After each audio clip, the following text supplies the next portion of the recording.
In this video, we're going to be talking about continuously compounding interest. So hopefully you've already looked in your book about compound interest in general, but this is a sort of special case and it gets its own formula.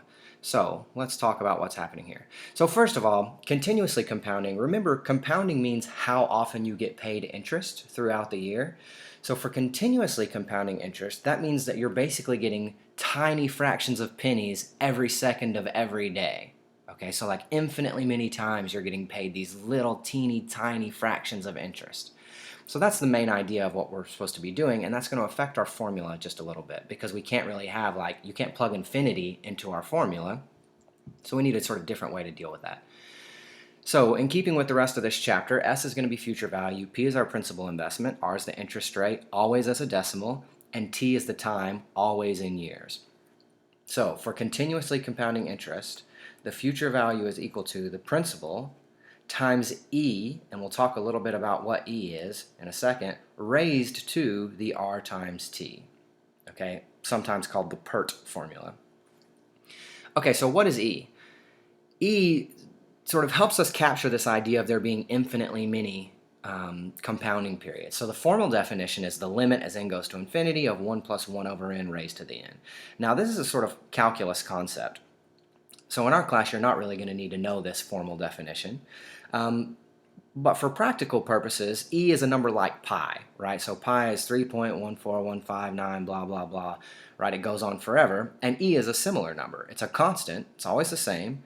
It's 2.71828, blah, blah, blah, blah, blah. So like most of the stuff in Chapter 6, and financial formulas in general, you're going to want to use a calculator to do this, and there should be an E button on your calculator. It's probably part of the natural log button, but you can check your calculator just to see. Okay, so let's actually use this in an example. How long will it take $10,000 to double if it's invested at 8% interest compounded continuously? And here, continuously is the key word. That's what lets us know we're going to use that PERT formula. And we're going to round our final answer to 2 decimals.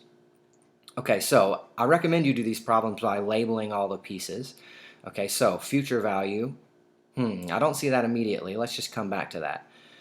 Principal value, okay, we're investing $10,000, so the principal is going to be $10,000. Interest rate is a decimal, so 8% means interest rate will be 0.08. T, okay, so the question's asking us how long, so that's what we actually want to know. And you're only ever allowed to have one unknown in these problems, which means we must know the future value, even though it's not telling us explicitly. So you may want to pause the video and think for a second about what it should be. So it turns out the future value is hidden in this word here, double, right? So we want to know how long will it take $10,000 to double? Well, what's 2 times $10,000? We want to know when it will be $20,000, right? So here are our unknowns. And our formula is future value is equal to principal times E raised to the R times T. So we just plug this stuff in and solve. So 20,000 equals 10,000 times E raised to the 0.08 times T. And we don't know what T is. Okay, now we're trying to solve an exponential equation here. So all that exponential and logarithmic work we did in Chapter 5 was to sort of set us up for being able to solve these financial equations. So the first thing you want to do when you're trying to solve an exponential equation, and remember it's exponential because the variable is in the exponent. E is not a variable, it's just a constant, but this T is a variable. So the first thing we want to do is isolate this term that has our variable. So to do that, we're going to divide both sides by 10,000 to get rid of this 10,000, right? Because that 10,000 has nothing to do with our variable. It's just being multiplied by this term. So these will cancel out. 10,000 or 20,000 divided by 10,000 is just going to be 2. So 2 equals e to the 0.08 times t. And now we need to go back and get some skills from Chapter 5 to be able to solve this. And what we want to do in general to solve exponential equations is introduce logarithms. So because this is base e, the easiest way to do this is to just take the natural log of both sides.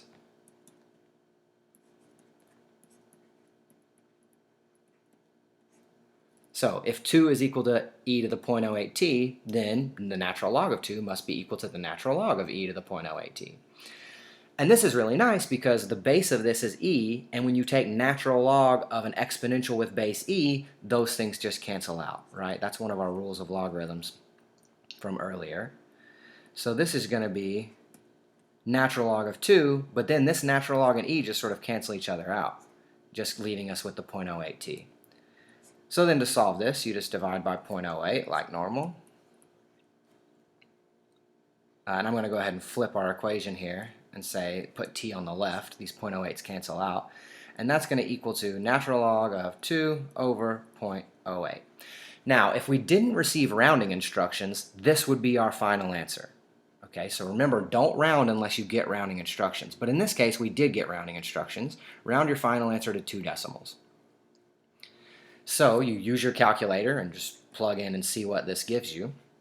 And it turns out that it's going to give us 8.6643 something something something, which rounded to 2 decimals will be 8.66 years. Okay? So 8.66 years is how long it's going to take to double our money if we're investing at 8% interest compounded continuously. And in fact, this is sort of a common question, right? How long is it going to take my money to double? So that doubling factor is what put this 2 over here, right? It didn't actually matter that we're starting out with 10,000 and ending up with 20,000. We'd get the exact same question or the exact same formula if we were asking how long it would take $100 to double, right? Because we'd have 100 and 200, and then after we divide, we'd just get this 2. So there's a sort of rule of thumb in finance, which is called the rule of 70. Which if you want to know how long it's going to take your money to double, right, the time is going to be always the natural log of 2 divided by your interest rate. And it's called the rule of 70 because the natural log of 2 is 69 point something something something, and it's almost 70, right? So it's some fractional amount. So if you just take 70 divided by your interest rate, that's going to give you your time to double. And that's just sort of a fun fact. You don't necessarily need to know this for our class.